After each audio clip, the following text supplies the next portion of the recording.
திட்டமிட்டு சேகர் பாபு அவர்கள் இந்த படையை இறக்கியிருக்கிறார். இப்போ நீங்கள் சொன்னீங்கல்ல, தோல்வி பயம் மட்டுமல்ல, உறுதியாக கவியரசு வட்டச் செயலாளர், திமுகவுடைய வட்டச் செயலாளர், அதாவது திருட்டு முன்னேற்ற கழகத்தினுடைய வட்டச் செயலாளர் கவியரசு, இவர் தான் வந்து இந்த ஆர்கனைசர். ஓகே. கிட்டத்தட்ட வெளிப்பகுதியிலிருந்து கொண்டு வரப்பட்ட 30 ரவுடிகள். அப்போ இங்கே ரவுடியை ஒழிச்சிட்டோம்னு சொல்கிறாங்க, ஆனால் ரவுடிகள் இன்னமும் அதிகாரத்தில் இருக்கிறாங்க. திமுகவுடைய ரவுடி கும்பல் தொடர்ந்து கண்காணிச்சிருக்கிறாங்க. ஒன்று, இப்போ திமுக வீட்டுக்குள்ளே போய் நீங்கள் யாருக்கு வாக்களிக்கணும்னு சொல்லும்போது அவங்க என்ன சொல்லுவாங்க, சில பேர் இல்லைப்பா நான் பரம்பரையாக திமுகப்பா, நான் அதுக்கே போடுறப்பா, அப்படி தான் சொல்லுவாங்க. சரிம்மா ரொம்ப நன்றிம்மா நீங்கள் போடுங்க அப்படின்னு தான் சொல்லி, இதுதான் அணுகுமுறை. இதைத்தான் தமிழக வெற்றி கழகம் கையில் எடுத்து இன்னைக்கு போராடிக்கிட்டு இருக்கு. இப்போ எந்த வீட்லேயும் முதல் ரவுடி கும்பல் இந்த இதுக்கு மேலே அடிக்கணும் அப்படிங்கிறது எல்லாருக்கும் கட்டளை. ஓகே, என்ன காரணம் அதுக்கு? அதாவது உள்காயங்களை ஏற்படுத்தி உழைக்க விடாமல் பண்ணுறது, கட்சி வேலை செய்ய விடாமல் பண்ணுறது. ரெண்டாவது தாக்குதல் எப்படின்னா, இடுப்புக்கு மேலே அவனை வந்து தாக்குதல் நடத்தணுன்ற மனப்பான்மையோடு தான் வந்திருக்காங்க. அதற்கு பிறகு மூன்றாவது இதுதான் கொலை பண்ணுறது. இப்படி ஒரு டீமை உருவாக்கி வச்சுருக்கிறாரு மிஸ்டர். இது கொலை செய்கிற அளவுக்கு துணிந்து இறங்குவாங்களா? நான் என்ன கேட்குறேன்னா, 4 மாத கர்ப்பிணி பெண்ணு தானே, அதையே அடித்து புரட்டியில் அடித்து இந்த இடத்துல வந்து நான் கேட்குறேன், வாரந்தோறும் மாநாடு நடத்துக்கிறீங்களா? ஏன் நடத்துறீங்க? இத்தனை வருஷம் நடத்துனீங்களா? நான் கேட்குறேன், இப்போ திமுகவுக்கு கேட்குறேன், குடிகாரர்கள் மாநாடை எப்பொழுது நடத்துவார்கள்? அக்கா கனிமொழிக்கு ஒன்று சொல்கிறேன், விதவைகள் மாநாடை எப்போக்கா நடத்த போகிறீங்க? நீங்கள் விதவைகள் மாநாடு நடத்துங்க. தமிழ்நாட்டில் தெம்பு இருக்கிறதா? தைரியம் இருக்கிறதா? நாங்கள் கிங்குட்ஸ் நேயர்களுக்கு வணக்கம். இன்றைய சிறப்பு நேர்காணலில் நம்மோடு இணைந்திருப்பவர் தமிழக வெற்றி கழகத்தின் மாநில செய்தி தொடர்பாளர் திரு முகில் அவர்கள். வணக்கம். வணக்கம். தமிழ் தேசிய ஆதரவாளர்லேருந்து தமிழக வெற்றி கழகத்தில் மாநில செய்தி தொடர்பாளர், வாழ்த்துக்கள். தமிழ் தேசிய ஆதரவாளரும் உண்டு. ஏன்னா தமிழ் தேசியத்தை ஆதரிக்கக்கூடிய மாபெரும் மக்கள் சக்தி இயக்கம் தமிழக வெற்றி கழகம். ஓகே. துறைமுகம் தொகுதியில் என்ன பிரச்சனை? தாவேக்க ஆட்கள் வந்து ஏதோ கட்சி வேலையாக ஏதோ சர்வேக்காக போனப்போ திமுக ஆட்கள் அடித்ததா சொல்லப்படுது. ஆனால் திமுக தரப்புலேருந்து வேறு விளக்கம் கொடுக்கப்பட்டிருக்கு. என்ன தான் நடந்ததுங்க?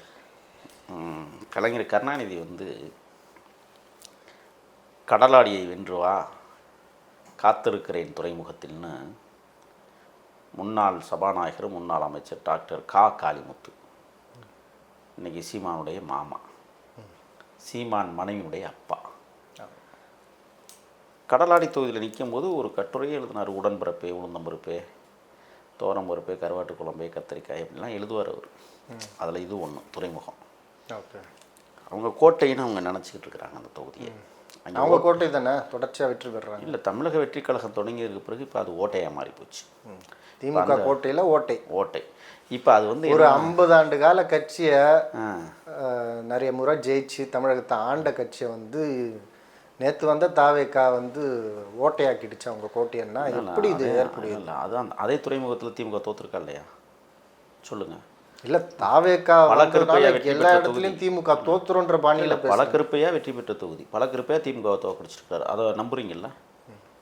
ஒத்துக்கிறீங்களா? அதை அப்போ திமுக அங்கே ஓட்டை ஏற்கனவே விழுந்து தானே இருக்குது. இப்போ மோசமான ஓட்டையை துறைமுகத்தில் விழுக இருக்கிறது, பொறுத்துருங்க. ஒன்று. ரெண்டாவது, நீங்கள் இந்த துறைமுகத்தில் நடந்த அடாவடித்தனங்கள், அட்டுழிகள், இந்த ரவுடித்துறை அமைச்சர்னு ஒருத்தர் இருக்கிறார், நான் தொடர்ந்து சொல்லிக்கிட்டே இருக்கிறேன். யார்? சேகர் பாபுன்னு ஒருத்தர். தமிழக அமைச்சரை, அறநிலைத்துறை அமைச்சரை ரவுடின்றீங்க. அவங்க தெரியாது அவங்களுக்கு? தெரியாது. ரவுடித்தனமாக பேசினா அதுக்கு பேர் என்ன? ரவுடிகளை கையில் வச்சுருந்தா அதுக்கு பேர் என்ன? ரவுடிகளை ஏவி விட்டு அதுக்கு பேர் என்ன? நான் தான் ஆட்சி அதிகாரத்துக்கே வரல தாவேக்காவினர், அவங்க இந்த மாதிரி வீடு புகுந்து தாக்குறாங்கன்னு சொல்லி திமுக தரப்புலேருந்து சொல்லப்படுது. பொதுமக்கள் சொல்கிறாங்க அட்டர் பிராடுகள், மோசமான பிராடு வேலையை பார்த்துக்கிட்டு இருக்காங்க. நான் உங்களுக்கு தெளிவாக சொல்லிடுறேன். எங்களுடைய வழக்கறிஞரின் பிரிவினுடைய மாநில பொறுப்புகளில் ஒருவர் தம்பி வழக்கறிஞர் விஜயகுமார் அவர்கள் துறைமுகம் தொகுதியினுடைய பொறுப்பாளராக கட்சி தலைமை அண்மையிலே அறிவித்தது. அவர் பம்பரமாய் சுழன்று துறைமுகம் தொகுதியை தனது கட்டுப்பாட்டுக்குள் கொண்டு வந்திருக்கிறார். தமிழக வெற்றி கழகத்தினுடைய கட்டுப்பாட்டுகளை இன்னைக்கு இருக்குது. வீடு வீடாக, வீதி வீதியாக, தெரு தெருவாக, சாக்கடைகளே பாய்ந்து ஓடிக்கொண்டிருக்கிற தெருக்களில் கூட அங்கே களப்பணியை தமிழக வெற்றி கழகத்தினுடைய பொறுப்பாளர்கள் செய்து கொண்டாங்க. குறிப்பாக இதில் வந்து என்னென்னா, வந்து ஜாஃபர் ஹுசைன், இந்த துறைமுகம் தொகுதியினுடைய ஒரு மாபெரும் தளபதி, பம்பரமாய் சுழன்று வேலை செய்யக்கூடிய பொறுப்பாளர். அதே மாதிரி முகேஷ், திலீப், ரகுமான். இந்த ரகுமான் நான் சொல்லி ஆகணும். ரகுமான் வந்து எப்படின்னா, பகலெல்லாம் உழைக்கிறது, இரவெல்லாம் கட்சி வேலை செய்கிறது. இரவுக்கு வேலைக்கு போகிறது, பகலெல்லாம் கட்சி வேலை செய்கிறது. தன்னை வருத்தி கொண்டு, தன்னை உருக்கி கொண்டு இந்த இயக்கத்தை எப்படியாவது துறைமுகம் தொகுதியில் நிலைநிறுத்த வேண்டும். ஏன்னா பார்த்து பார்த்து சலிச்சு இந்த 2 திராவிட இயக்கங்களை இந்த மண்ணில் ஒழித்துக்கட்டாக வேண்டும் என்கிற உயரிய நோக்கோடு இந்த தம்பிகள் களமாடினாங்க. இதில் தங்கப்பாண்டியன் அவரும் அதே மாதிரி தான். ஆட்டோ ஓட்டி அதிலிருந்து வர்ற வருமானத்தை கட்சிக்காக செலவழித்து இன்றைக்கி துறைமுகத்தை தன் கட்டுப்பாட்டுக்களை கொண்டு வந்துட்டாங்க. அதுக்கு பொறுப்பு வந்து வழக்கறிஞர் விஜயகுமார். ரொம்ப பம்பரமாக சுற்றுகிற ஒரு என்னுடைய இளவல்.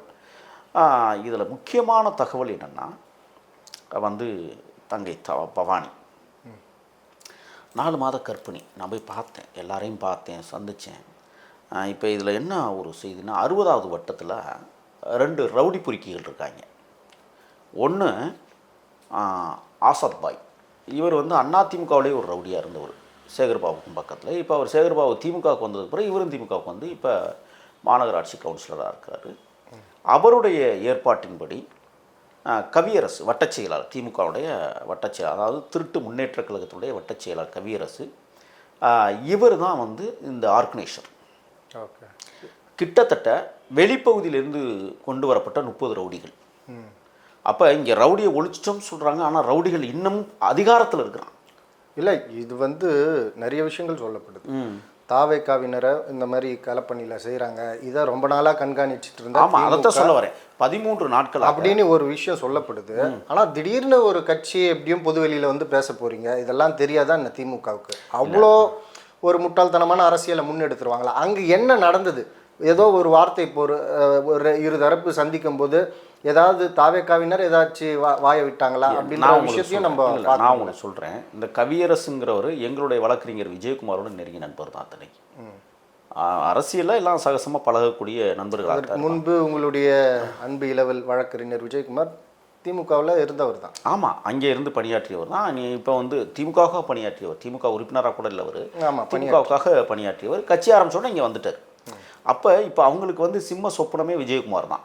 என்ன, நம்மளோட இருந்தவன் இன்றைக்கி நம்மளோட பெரிய இடத்துக்கு வந்து துறைமுகம் தொகுதியினுடைய பொறுப்பாளர். இன்னொன்று என்னென்னா, துறைமுகத்தில் சீட்டு கேட்டிருக்கிறார், கேண்டிடேட்ஸ் சீட்டு கேட்க போகிறார் அவர். அப்படிங்கும்போது அவருக்கு பம்பரமாக சுற்றி வேலை செய்கிறாங்க. இங்கே இப்போ இங்கே என்ன நடக்குதுன்னா, 13 நாட்களாக, இன்னோட 14வது நாள்னு வச்சுக்கோங்களேன், தொடர்ச்சியாக வீடு வீடாக போய் யாருக்கு நீங்கள் வாக்களிப்பீங்க ரொம்ப. ஏன்னா எங்கள் தலைவர் என்ன சொல்லியிருக்கிறாங்கன்னா, எதிரிகளாக இருந்தாலும் துரோகிகளாக இருந்தாலும் மரியாதை கொடுத்து பேசுங்க, நம்மளுக்குன்னு ஒரு ஒரு ஒரு தனித்துவம் இருக்குது, அந்த தனித்துவத்தை எந்த இடத்துலையும் நீங்கள் வந்து இழந்துடாதீங்கன்னு சொல்லி தான் என் போன்றவர்களுக்கெல்லாம் நான் முன்னாடியெல்லாம் அயோக்கிய பயல்களான்னு கேட்பேன். இப்போ அதுவே கேட்குறதே தப்புங்கிறார் எங்கள் தலைவர். குற்றவாளிகளாக இருக்கக்கூடியவர்களே கேட்காதீங்க அப்படின்னு சொல்கிற இடத்துக்கு எவ்வளவு பக்குவப்படுத்தி கொண்டு இருக்கிறார் என்பது எங்களுக்கு நல்லா தெரியும். அப்படிங்கும்போது இந்த களப்பணியாளர்களுக்கு அந்த பயிற்சியை கொடுத்துருக்காங்க. போங்க, வீட்டுக்கு வீடு போங்க, ஒரு திமுககாரங்களும் இருப்பாங்க, அதிமுககாரங்களும் இருப்பாங்க, அவங்கள்ட்டையும் தன்மையாக பேசுங்க, அவங்கள்ட்டையும் பணிவாக பேசுங்க. நம்ம முதல் தேர்தல், அவங்கள வந்து யாரும் நம்ம பயிற்சிக்க வேண்டாம்னு தான் சொல்லி அனுப்புகிறாரு. தம்பிகள் அது மாதிரி தான். இந்த 13 நாட்களாக இதில் பவானி தங்கை வந்து கர்ப்பிணி 4 மாதம். இன்னொரு தங்கச்சி, நான் பேர் சொல்ல விரும்பல, அவங்க இஸ்லாமிய தங்கச்சி. இவங்க எல்லாருமே போய் தான் களப்பணி. அதாவது ஒரு நாளைக்கு 10 பேர் போகிறது, ஒரு நாளைக்கு வேலைக்கு போயிட்டாங்கன்னா மீது 6 பேர் போகிறது, 4 பேர் போகிறது, 30 பேரும் போயிருக்காங்க. ஞாயிற்றுக்கிழமை வச்சா 30 பேர் போய் களப்பணியை செஞ்சுருக்கிறாங்க. 40 பேரும் போயிருக்கிறாங்க. இப்போ போன ஞாயிற்றுக்கிழமை 60 பேர் போயிருக்காங்க. அதை பகுதி பகுதியாக பிரித்து விட்டு வேலை நடக்குது. அதை விஜயகுமார் வந்து கடுமையாக களத்தில் இறக்கி விட்டு வேலையை பார்த்துக்கிட்டு இருக்காங்க. கிட்டத்தட்ட நெருங்குகிற நேரம், எல்லா கள ஆய்வையும் முடிக்கிற நேரம். நேற்று வந்து அங்கே போய் பார்க்கும்போது ஒரு இவ்வளோ பெரிய ஃபைலை எடுத்து ரெடி பண்ணி வச்சுருக்காங்க, யார் யார் வாக்களிக்கிறாங்க அப்படிங்கிற ஒரு விஷயத்த ரொம்ப தெளிவாக அந்த வேலையை நடத்திட்டு இருக்கும்போது தான் இந்த 13 நாட்களாக திமுகவுடைய ரவுடி கும்பல் தொடர்ந்து கண்காணிச்சிருக்கிறாங்க. ஒன்று, இப்போ திமுக வீட்டுக்குள்ளே போய் நீங்கள் யாருக்கு வாக்களிக்கணும்னு சொல்லும்போது அவங்க என்ன சொல்லுவாங்க, சில பேர் இல்லைப்பா நான் பரம்பரையாக திமுகப்பா, நான் அதுக்கே போடுறப்பா அப்படி தான் சொல்லுவாங்க. சரிம்மா, ரொம்ப நன்றிம்மா, நீங்கள் போடுங்க அப்படின்னு தான் சொல்லி, இதுதான் அணுகுமுறை. இதைத்தான் தமிழக வெற்றி கழகம் கையில் எடுத்து இன்றைக்கி போராடிக்கிட்டு இருக்கு. இப்போ எந்த வீட்லேயும் எங்கேயும் பிரச்சனை இல்லை, வீட்டுக்குள்ளே பிரச்சனை இல்லை. ஒவ்வொரு வீடாக எடுத்துக்கிட்டே வர்றாங்க, குழுவாக கூடுது திமுக கூட்டம், ஒரு 30 பேரை இறக்குமதி செய்கிறாங்க, கண்காணிக்கிறாங்க, இதில் அந்த கவியரசு தான் எல்லா வேலையும் பண்ணியிருக்கான். ஓகே. இப்போ என்ன நடந்திருக்குன்னா, அந்த 60வது வட்டத்தில் கிட்டத்தட்ட அங்கப்ப நாயக்கன் தெருவில் வந்து அவங்க களப்பணியை செய்கிறாங்க. செஞ்சுக்கிட்டு இருக்கும்போது தான் அந்த தெரு கொஞ்சம் குறுகலான தெரு. அது இப்படி வந்துட்டு மெயின் தெருவுக்கு வரணும்னா கொஞ்சம் கஷ்டம். கிட்டத்தட்ட ஆம்ஸ்ட்ராங் படுகொலை நடைபெற்ற இடம் போல இருக்கு அங்கே. நான் பார்த்துட்டு தான் வந்தேன். அப்படிங்கும்போது அவங்க என்ன பண்ணுறாங்கன்னா, வீட்டுக்கு வீடு முடிச்சுட்டு அப்படி போயிட்டுருக்காங்க. எனக்கு ஒரு தகவல் கிடச்சிது. என்ன தகவல்னா, முதல் ரவுடி கும்பல் இதுக்கு மேலே அடிக்கணும் அப்படிங்கிறது எல்லாருக்கும் கட்டளை. ஓகே. என்ன காரணம் அதுக்கு? அதாவது உள்காயங்களை ஏற்படுத்தி உழைக்க விடாமல் பண்ணுறது, கட்சி வேலை செய்ய விடாமல் பண்ணுறது. ரெண்டாவது தாக்குதல் எப்படின்னா, இடுப்புக்கு மேலே அவனை வந்து தாக்குதல் நடத்தணுன்ற மனப்பான்மையோடு தான் வந்திருக்காங்க. அதற்கு பிறகு மூன்றாவது இதுதான் கொலை பண்ணுறது. இப்படி ஒரு டீமை உருவாக்கி வச்சிருக்கிறாரு. இது கொலை செய்கிற அளவுக்கு துணிந்து இறங்குவாங்களா? நான் என்ன கேட்குறேன்னா, 4 மாத கர்ப்பிணி பெண்ணு தானே, அதையே அடித்து புரட்டியில் அடித்து இந்த இடத்துல வந்து நரம்பு விட்டுருக்குன்னு சொல்லி வீங்கிருக்கு. நான் நேற்று போய் பார்த்தேன் தான், உங்களுக்கு புகைப்படம் காட்டுறேன்.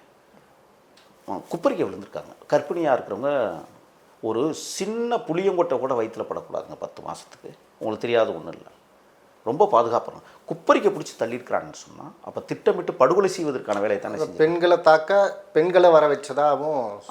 அதாவது என்னென்னா, எந்த பெண்களை, எங்கள் பெண்கள் ஆண்களே அடிச்சிருக்காங்க. அந்த காட்சிகள் இருக்குது. காட்சிகளே ஆண்களே பெண்களை அடித்தது, ரவுடிகளே பெண்களை எங்கள் தங்கச்சியில் அடிச்சிருக்காங்க. அப்போ இது வந்து அவங்க களப்பணி செஞ்சுட்டு இருக்கும்போது நேரடியாக அடுத்த வீட்டுக்கு போகிறாங்க. அடுத்த வீட்டுக்கு போகும்போது தான் பின்னாடி வந்து அடிக்கிறாங்க. நீங்கள் எல்லாருக்குமே அடி எங்கன்னா பின்னாடி என்ன சொல்லி அடித்தாங்க? அதாவது என்ன சொன்னாங்கன்னு சொல்லி அடிக்கிறதுக்குள்ளே எல்லாருமே வந்து அடித்து என்ன நடக்குதுன்னு தெரியல, யார் அடிக்கிறாங்கன்னு தெரியல. அப்படி ஒரு பேசாமல் தான் வந்து அடிக்கிறாங்க எல்லாமே. அதாவது அடிக்கிறதுக்கான அந்த செய்திகளை சொல்லுவாங்களே ஒழிய வெட்டு கொள்ளுங்கிற மாதிரிலாம் யாரும் இங்கே சொல்லலை. ஏன்னா அவர்கள் கட்டையோடு வந்தவர்கள். இது வந்து முழுக்க என்னென்னா, கொலை முயற்சி அப்படிங்கிற ஒரு நோக்கத்துக்காக வந்திருக்கிறாங்களே ஒழிய கொலை செய்யணுங்கிற நோக்கம் இல்லை. கொலை செய்யணுங்கிற நோக்கம் 3வது டீமு. உங்களுக்கு நான் சொல்லிடுறேன். இப்போ இது என்னென்னா, 6 பேர் மருத்துவமனையில். இந்த 6 பேரில் ஜாபர் ஹுசேன் வலுவாக தாக்கப்பட்டிருக்கிறார். அவருக்கு இந்த இடத்துல வந்து கையை வச்சு அடித்து குத்திருக்கிறாங்க. இது ஃபுல்லாக ரத்தக்கட்டாக இருக்குது. ஓகே.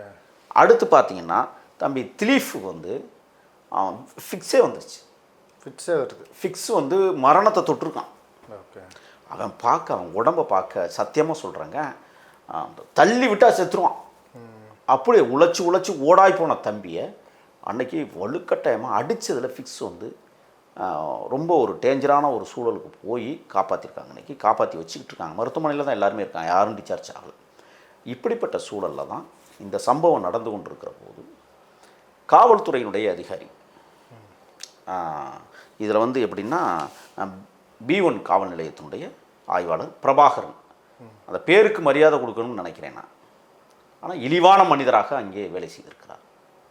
கசப்பான மனிதராக அங்கே காட்சி தந்திருக்கிறார். யாரும் தொப்பி போடலைங்க அங்கே, காவல்துறை யாருமே தொப்பி போடாமல் இந்த கவியரசுக்கு கண்ணை காட்டி சைகை செய்து இந்த கலவரத்தை செஞ்சதே பிரபாகரன் தான். ஓகே. அவருடன் கூடிய 6 காவல் ஒத்துழைப்போட திமுகவுடைய முழு இன்னைக்கு வரை எஃப்ஐஆர் போடலைங்க. இது யாருக்கான காவல்துறை? இதுக்கா நான் இல்லை, அங்கே 2 ஸ்டோரி இருக்கு இல்லையா? இப்போ நீங்கள் வந்து தாவேக்காக்கு வரக்கூடிய வரவேற்பை பார்த்து அச்சப்பட்டு திமுக இந்த தாக்குதலை நடத்துதுன்ற மாதிரி நீங்கள் பதிவு பண்ணுறீங்க. ஆனால் அங்கே தாவேக்காலேருந்து வந்தாங்க, வீட்டுக்குள்ளே பூந்தாங்க, யாருமே இல்லை, நான் தனியாக இருக்கேன்னு சொல்ல வீட்டுக்குள்ளே பூந்து நெஞ்சு மேலே 8 உதச்சி தாவேக்காக்கு தான் வாக்கு போடணும், ஓட்டு போடணும்னு சொல்லி பெண்கள் பேட்டி கொடுத்துருக்காங்க. அவங்களும் புகார் கொடுத்து. அவ்வளோ முட்டாளுகளா தமிழக வெற்றி கழகம்? சொல்லுங்கள், பசங்கள்லாம் முட்டாளுகளா? அடித்தா ஓட்டு விழுகுமா? சொல்லுங்கள். ஒரு வீட்டுக்குள்ளே நான் என்ன கேட்குறேன்னா, ஓட்டு சீட்டினுடைய புத்தகம் கையில் இருக்குது. ஒவ்வொரு வீட்லேயும் எத்தனை ஓட்டு இருக்குதுன்னு கையில் இருக்குது. டிக் அடிச்சுட்டே வராங்க. 3 ஓட்டு இருக்கா? 3 ஓட்டு. ஓகே, அடிப்பாட்டிக்கு. யாருக்குமா ஓட்டு போட போகிறீங்க? கருத்து கேட்குறாங்க. நாங்கள் சூரியனுக்கு தாங்க போட போகிறோம், நாங்கள் ரெட்டலைக்கு தான் போட போகிறோம்னா எங்கள் தம்பியில் நினச்சாங்க, சரிங்க நல்லதுங்க, அவ்வளோதான். அடித்தா ஓட்டு விழுகுமா? இந்த அறிவு புத்தி இல்லாதவர்கள் உண்மையிலே சொல்லுவேன், தமிழக வெற்றி கழகம் ஆட்சிக்கு வருமையானால் எங்கள் தலைவர்கிட்ட சொல்லுவேன், இந்த 3 பெண்கள் இப்போ 2 நாளாக நடிச்சுக்கிட்டு இருக்கிறாங்களா, அவங்களுக்கு மிகச்சிறந்த கலைஞர் விருது கொடுக்கணும்னு நான் ஆசைப்படுறேன். அவ்வளோ அற்புதமான நடிப்பை வெளிப்படுத்திக்கணும். அவர்கள் யார்? தலைவர் விஜயை விட சிறப்பாக நடிக்கிறாங்களா? இல்லை, அந்த நடிப்பு வேற, இந்த நடிப்பு வேற. ஓகே, நீங்கள் நடிப்பு அது கலை, இது நடிப்பு. இது கலை கிடையாது, இது ஏமாத்துறது. இப்போ என்ன நடந்திருக்குன்னு சொன்னால், இல்லை அது நீங்கள் சொல்கிறது பொதுமக்களும் சரி உங்களை சார்பாக இருக்கிறவங்க எல்லாருமே இது அப்பட்டமான பொய் தான் அப்படின்றது ஒரு விர்ச்சுவல் வாரியர்ஸ் என்ன பண்ணானுங்க, இந்த 2 பெண்களும் யாரான்னு உள்ளே நுழைஞ்சிட்டானுங்க. உள்ளே நுழைஞ்சா இது 2மே திமுக காரப்பொம்பளைங்க. அவங்க வீட்டுக்குள்ளே டான்ஸ் ஆடினது, வெளியில் குத்தாட்டம் போட்டது எல்லாத்தையும் இப்போ ரிலீஸ் பண்ணி விட்டான். ஆனால் இவர்கள் உண்மையிலேயே நடுநிலையானவர்களாக இருந்தால் என்ன செஞ்சுருப்பாங்க? ஊரை கூட்டியிருப்பாங்க. புரியுதுங்களா? இங்கே வாங்க, நாங்கள் எந்த கட்சியும் கிடையாது, எங்களை வந்து அடிக்கிறாங்க தாவேக்காவுக்கு ஓட்டு போட சொல்லி, இது 4 பேர் கேளுங்கன்னு வீதியில் சொல்லுவாங்களா சொல்ல மாட்டாங்களா?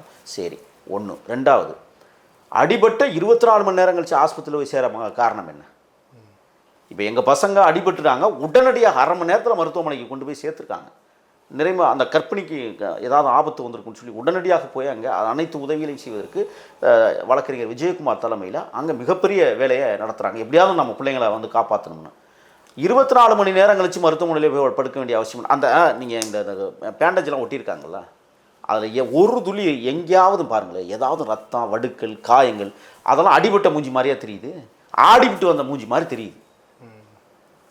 அப்போ திட்டமிட்டு சேகர் பாபு அவர்கள் இந்த படையை இறக்கியிருக்கிறார். இப்போ நீங்கள் சொன்னீங்கல்ல, தோல்வி பயம் மட்டுமல்ல, உறுதியான தோல்வியை அடையப் போகிறோம் என்ற எண்ணத்தின் வெளிப்பாடு தான் இன்றைக்கு இந்த ரவுடிகளை இறக்கி விட்டு கலவரம். தாவேக்கா தான் சொல்லிகிட்டு இருக்கு திமுகவுக்கும் தாவேக்காவுக்கும் தான் போட்டி, ஆனால் திமுக அதை கன்சிடரே பண்ணல, போட்டியிலேயே கிடையாது தாவேக்கா அப்படின்ற மாதிரி போகும்போது அமைச்சரே இதில் இன்வால்வ் ஆகியிருப்பார். அதாவது 2ஆம் கட்ட 3ஆம் கட்ட நபர்கள் இதை செஞ்சுருக்கலாம், திமுகவை சேர்ந்தவங்க. அமைச்சரே இதோட இன்வால்மெண்ட்டுன்றதை எப்படி? அவர் தொகுதி தானே, அவர் கட்டுப்பாட்டுக்குள்ள இருக்கிற தொகுதி 1. அடுத்து அவர் இங்கே களத்தில் நிற்கணும், ஜெயிக்கணும், இப்படிலாம் விஷயம் இருக்குது. 1, ஏற்கனவே ஒரு ரவுடிஷன் தானே, அதை ஒத்துக்கிறீங்களா நீங்கள்? ரவுடிஷத்துக்கு நான் வேணால் வீடியோ வேணால் காட்டுறேன் உங்களுக்கு, எப்படியெல்லாம் வந்து ரவுடியோட அவர் உரையாடுகிறார், ரவுடி எப்படியெல்லாம் மிரட்டுகிறார் அப்படிங்கிறத நான் காட்டுறேன், ஆதாரம் இருக்கிறது. ஆகமாக தமிழக வெற்றி கழகத்தின் தலைவர், உங்கள் தலைவர் வந்து அறிக்கையெல்லாம் விடுறாரு, காவல்துறை எந்த நடவடிக்கையும் எடுக்க மாட்டாங்க. ஏன்னா நேற்று வழக்கறிஞர்கள் இருக்காங்க. நேற்று காலையில் உயர்நீதிமன்றம் ஒரு தீர்ப்பை சொல்லியிருக்கிறது.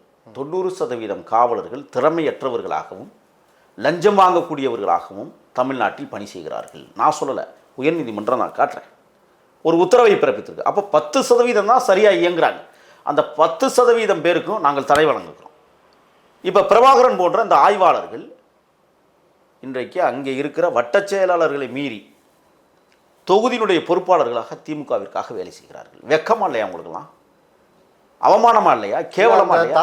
உங்களுக்கு எதுக்கு காக்கி சட்டை, கரவேட்டி கட்ட வேண்டியதானே? தாக்கப்பட்ட அந்த கர்ப்பிணி பெண் வந்து அங்கே ஆர்எஸ்ஆர்எம் மருத்துவமனையில் சேர்க்கும் போது அங்கே இருக்கக்கூடாது போங்க அப்படின்னு அதை தான் ஒவ்வொன்றா சொல்லி வரேன்.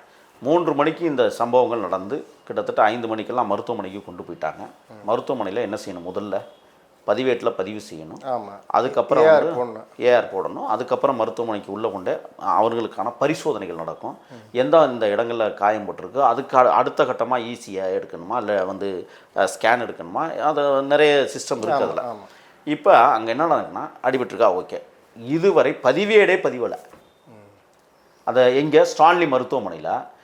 நான் ஒரு குற்றச்சாட்டை தமிழக வெற்றி கழகத்தின் சார்பிலே வைக்கிறேன். காவல்துறையும் மருத்துவர்களும் இணைந்தே எல்லா இடத்திலும் பணியாற்றுகிறார்கள். அதற்கு உதாரணம் கள்ளக்குறிச்சி ஸ்ரீமதி மரணத்திலிருந்து நீங்கள் எடுத்துக்கணும். அது வீரப்பனார் காலத்துலேயும் அதே மாதிரி தான் நடந்துச்சு. நீங்கள் தூத்துக்குடி சம்பவம் 13 பேர் சாகும்போதும் அதே தான் நடந்தது. அந்த 13 பேரை சுட்டு கொண்டவனுக்கு பதவியுறு கொடுத்த அரசு தான் திமுக, அதையும் மறந்துடக்கூடாது. அதெல்லாம் இருக்கட்டும் ஒரு பக்கம். இப்போ இங்கே மருத்துவ குழு காவல்துறை என்ன சொல்லுகிறதோ அதை செய்கிறது. அப்போ இவர்கள் உயிர் காப்பவர்களா அல்லது உயிரை போக்குபவர்களா? இந்த கேள்வியை நாங்கள் வைக்கிறோம். எந்த சிகிச்சையுமே கொடுக்கல. என்ன செஞ்சுக்கிறாங்கன்னா குளுக்கோஸ் போட்டிருக்காங்க வழக்கம் போல. இல்லை, காவல்துறையுடைய அழுத்தம் அங்கே கடுமையான அழுத்தம். அதுவும் குறிப்பாக இந்த பிரபாகரன் போன்ற அந்த பொறுக்கித்தனமான அதிகாரிகளால் அங்கே மிகப்பெரிய நெருக்கடியை கொடுத்துருக்கிறார்கள். 1. 2வது இன்னொரு செய்தி நான் உங்களுக்கு சொல்கிறேன். இரவு 12-1 ஆகுது. செவிலியர்கள் வந்து அப்பப்போ பரிசோதிச்சுட்டு இருக்காங்க. நள்ளிரவில் ஒரு பெண் காவலர் அதிகாரி, அது பேர் தெரியல, இல்லைன்னா அது வேறு மாதிரி நடக்கும், உள்ளே வந்து பேசி ட்ரிப்ஸ் ஏறிக்கிட்டு இருக்குல்ல அந்த ஊசி வெடுக்குன்னு பிடுங்கினதில் அந்த பவானிக்கு அப்படியே ரத்தம் ஊற்றிருக்குங்க பீச்சு. ஒரு கர்ப்பிணி பெண்ணுக்கு எந்த விதமான சமிசையும் இல்லாமல் அந்த அந்த பெண் அதிகாரி போய் வெளியில் போய் 10 போலீஸை கூட்டிகிட்டு வருது உள்ள. ஓகே, எல்லாத்தையும் பிடிங்க, எல்லாம் கிளம்பு, இங்கே நிற்காத. பதிவேட்டிலேயே பதிவு செய்யப்படாமல் இப்படி அராஜகத்தை இவர்கள் கையில் எடுக்கிறார்கள் என்றால் அங்கே தமிழக வெற்றி கழகம் வெற்றி பெற்றது என்பதை இவர்களே ஒத்துக்கொள்ளுகிறார்கள்.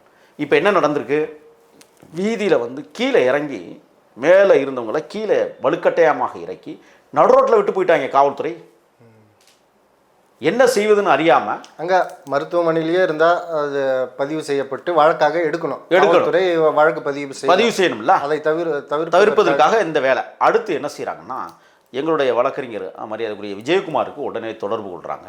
அண்ணா எங்களை விரட்டிட்டாங்கன்னு சொல்லும்போது உடனடியாக களத்துக்கு ஓடி வந்து எல்லா தாவேக்கா தோழர்களுக்கும் தகவல் சொல்லி எங்களுடைய மருத்துவரணி மாநில ஒருங்கிணைப்பாளர் மரியாதைக்குரிய MS ரவி மருத்துவர் அவர்கள், MT அவருடைய சொந்த மருத்துவமனையான சண்முகம் பல்நோக்கு மருத்துவமனை உடனடியாக விஜயகுமார் அவர்கள் அங்கே தொடர்பு கொண்டு 6 பேரையும் காரில் அழைத்து கொண்டு போய் பரிசோதிக்கிற போது உயர் ரக சிகிச்சை அவர்கள் தேவைப்படுகிறது. அந்த கர்ப்பிணி பவானிக்கு மிகுந்த மன உளைச்சலில் மட்டுமல்ல, உடல் சோர்வாக உள்ளச்சோர்வாக ரத்தம் நிறைய போயிடுச்சு. ஓகே, இப்படி இல்லை ஒரு ஆளும் தரப்பு காவல்துறைக்கு அழுத்தம் கொடுக்கும், காவல்துறை மற்ற இந்த மாதிரி மருத்துவமனை மற்றவர்களுக்கு அழுத்தம் கொடுப்பாங்க. ஆனால் தனிப்பட்ட வெறுப்பு இருந்தால் தான் இந்த மாதிரி வெடுக்குன்னு அதை பிடுங்கி சிலை நேரிட்டு இருக்கும்போது அந்த தாக்குதலுக்கு இந்த மாதிரி சொல்கிறாங்க, நீங்கள் இங்கே போங்க அப்படின்னு சொல்லி கேட்கலாம். அது அப்போ தனிப்பட்ட ஒரு மேலிட அழுத்தம் எப்படி இருக்குன்னா, தாவேக்காவை முடக்கணும், வேலை செய்கிறவங்கள முடக்கணும். இப்போ இதை பிடுங்கி வீசிட்டு அவங்களுக்கு சிகிச்சையே அளிக்காமல் இருந்தால் உடல்நலம் பாதிக்கப்படும், மரணத்தை தொடுவார்கள், நிச்சயம் நடக்கும், அச்சப்படுவார்கள், களப்பணிக்கு வரமாட்டாங்க. இதுதான் நடக்கும். ஆனால் எங்கள் மருத்துவர் குழு தலைவர் அவர்கள் ரவி அவர்கள் உடனடியாக இதை களத்தில் இறங்கி தன்னுடைய மருத்துவமனை இருக்குது அத்தனை பேரை அழைச்சிட்டு வாங்கன்னு சொல்லி அந்த உயர்ந்த உள்ளத்தோடு இன்றைக்கி 6 பேருக்கும் அங்கே தான் சிகிச்சை, தீவிர சிகிச்சை பிரிவில் வச்சுருக்காங்க. பவானிலாம் தீவிர சிகிச்சை பிரிவில் வச்சுருக்காங்க. அப்படி என்றால் இவர்கள் எதை நோக்கிய திட்டத்தை தீட்டிக் கொண்டு இன்றைக்கு களத்தில் இறங்க, நான் கேட்குறேன், கருத்தியலால் பேச முடியும், களத்தில் வெல்ல வேண்டும், இதுதான் அரசியல். இந்த ரெண்டையும் அவர்கள் தவிர்த்து விட்டு கம்புகளை எடுத்துக்கொண்டு அடிக்கிறார்கள் என்றால் இவர்கள் வன்முறையாளர்களா ரவுடிகளா என்பதை மக்கள் பார்வையில் நான் விட்டுறேன். ஒன்று. அடுத்து, நான் நேற்று காலையில் அங்கே தனியார் மருத்துவமனைக்கு, அங்கே சண்முக மருத்துவமனைக்கு நான் போகிற போது எல்லாம் எந்திரிக்க முடியலைங்க. கழுத்தில் தான் முழுக்க எல்லாருக்குமே அடி, இங்கே முகம். திட்டமிட்டு பயிற்சி கொடுத்து இப்போ அடியாட்களை இறக்கி விட்டுருக்கிறது திமுக கும்பல். ஓகே, உங்கள் தரப்பில் வழக்கறிஞர் அணி பலமாகவே எல்லாம் வழக்கு இருந்தும் ஏன் வழக்கு பதிவு செய்யல? காவல்துறை என்ன சொல்கிறாங்க? நான் என்ன கேட்குறேன்னா, காவல்துறை இன்னும் இப்போ வர இருக்குது. இந்த ரவுடித்துறை அமைச்சர் சேகர்பாபு சொல்கிறாரு, போய் வந்து ராஜீவ்காந்தி மருத்துவமனையில் போய் பாருங்கள், அங்கே 3 பேருக்கு சிகிச்சை எடுத்துங்க. என்ன சிகிச்சை கொடுக்குறீங்க நீங்கள்? எங்கள் விரிச்சுவல் வாரியர்ஸ் அவங்க யாருங்கிறத அடையாளப்படுத்திட்டோம். பொதுமக்களாக இருந்தாலும் அடித்தாலும் கூட பொதுமக்கள் கம்ப்ளைண்ட் பண்ணியிருப்பாங்க எங்கள் மேலே. சரிங்களா? 1. 2வது, இவங்க திமுகவுடைய அந்த முக்கிய புள்ளிகளை கொண்டாந்து மருத்துவமனையில் வேண்டுமென்றே ஒரு பேண்டேஜை போட்டு நான் சவால் விடுறேன், அவர்களுடைய உடல் அறிக்கையை மருத்துவக்குழு உண்மையிலே வெளியிட தயாரா? தைரியம் இருந்தால் உண்மையாக வெளியிட வேண்டும், போலித்தனமாக வெளியிடக்கூடாது. ஆக இங்கே காவல்துறையும் மருத்துவத்துறையும் இணைந்து கொண்டு எங்கள் பிள்ளைகளை, எங்கள் தம்பிகளை தவிக்க விட்டிருக்கிறார்கள் நள்ளிரவில். ஆனால் போலியவாதிகளை உள்ளே கொண்டு வச்சு போலி சிகிச்சை கொடுத்து கொண்டிருக்கிறார்கள். போலி சிகிச்சை அது எப்படி சாத்தியமாகும்? அப்போ இப்போ என்ன காவல்துறை தெரியுமா செய்யும்? இங்கே வா, நீனும் சண்டை 2 பேர் மேலேயும் நான் வழக்கு போடுறேன். இந்த காம்ப்ரமைஷன் இருக்குல்ல. முதல்ல எங்கள் தலைவர் ஒரு விஷயத்தை சொல்லிகிட்டே இருக்காங்க. என்ன சொல்கிறாங்கன்னா, அரசு இயந்திரம் என்பது தனியாக நடக்க வேண்டும், அரசியல் என்பது தனியாக இருக்க வேண்டும். இங்கே அரசியலும் அரசு இயந்திரமும் பின்னி பிணைந்து கொள்ளையடிப்பதை குறிக்கோளாக வைத்துக்கொண்டு தொடர்ந்து இது போன்ற தாக்குதலை இப்போ தொடங்கியிருக்கிறாங்க. இப்போ நாங்கள் நமது வலையொலித்தளத்தின் வாயிலாக சொல்கிறேன், தமிழ்நாடு அரசுக்கு சொல்லுகிறேன் அல்லது திமுக அரசுக்கு சொல்லுகிறேன், எல்லா மாவட்ட செயலாளர்களுக்கும் பாதுகாப்பு கொடுக்க வேண்டிய கடமையும் பொறுப்பும் தமிழ்நாடு அரசுக்கு இருக்கிறது. எங்கள் மாவட்ட செயலாளர் அத்தனை பேருக்குமே வந்து இப்போ இந்த மாதிரி தாக்குதலை தொடர்ச்சியாக கண்டிப்பாக செய்ய போகிறாங்க. இப்போ எங்கள் விஜயகுமார் அவர்கள் உயரிய பாதுகாப்பை கொடுக்கணுங்க. எந்த நேரத்தில் எது வேணாலும் நடக்கும். டார்கெட் பண்ணுறாங்க.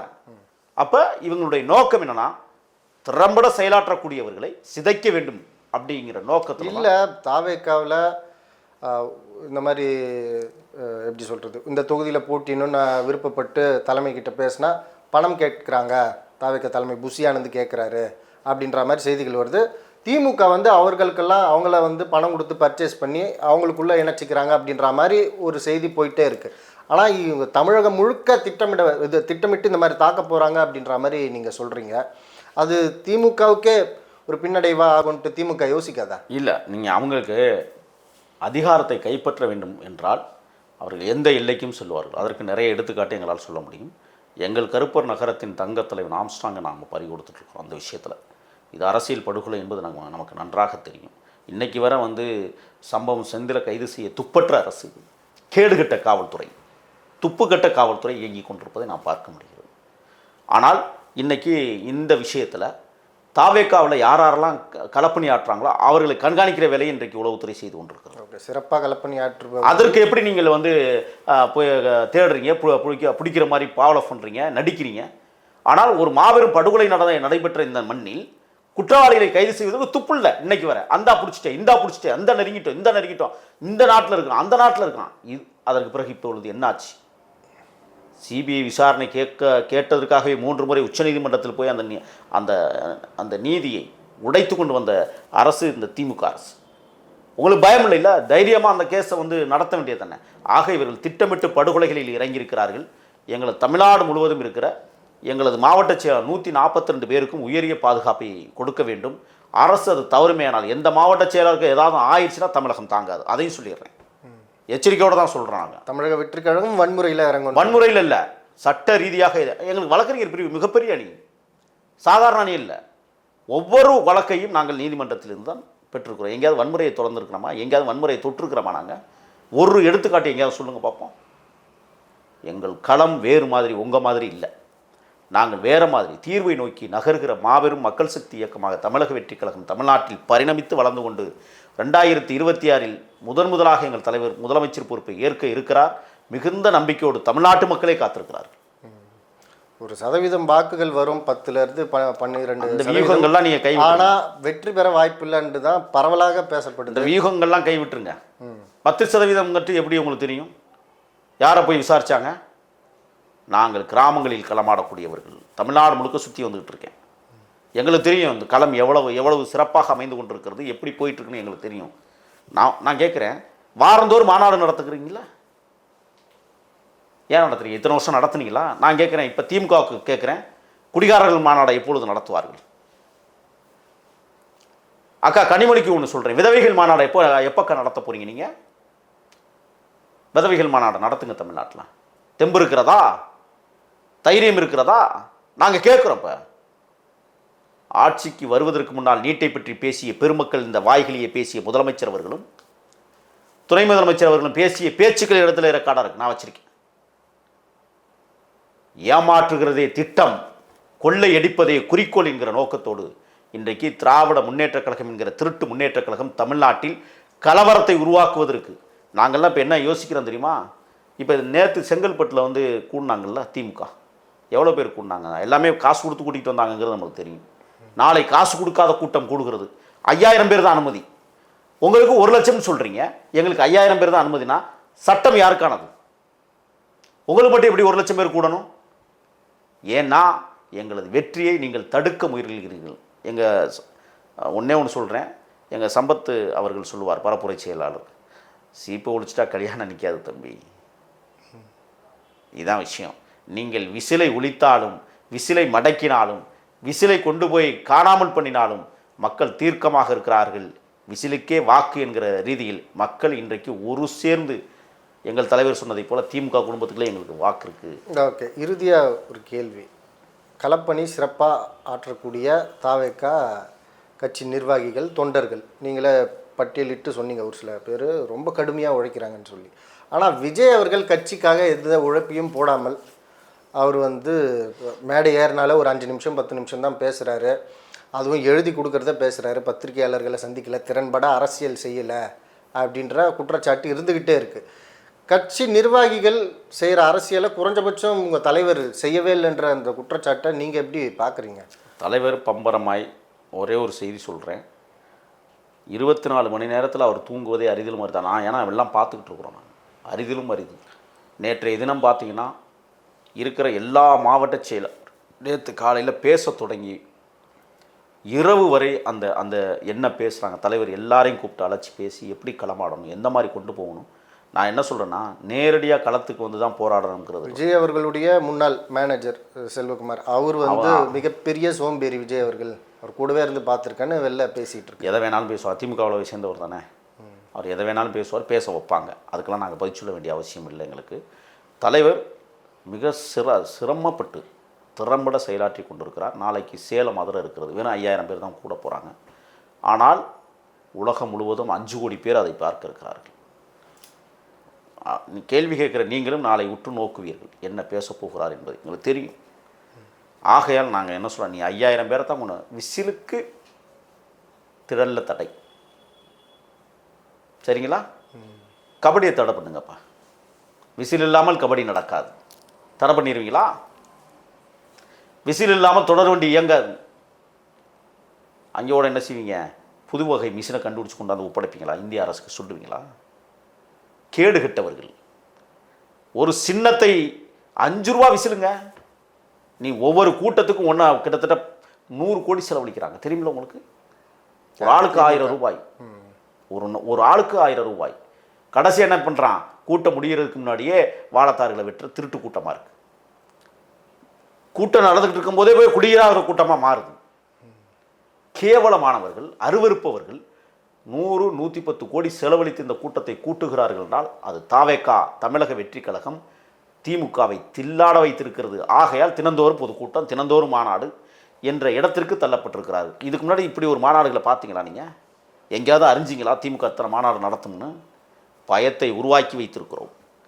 இப்பொழுது தோல்வியை உருவாக்கி கொண்டிருக்கிறோம். திமுகவிற்கு எதிர்காலம் எங்கள் கையில். பொறுத்திருங்கள்.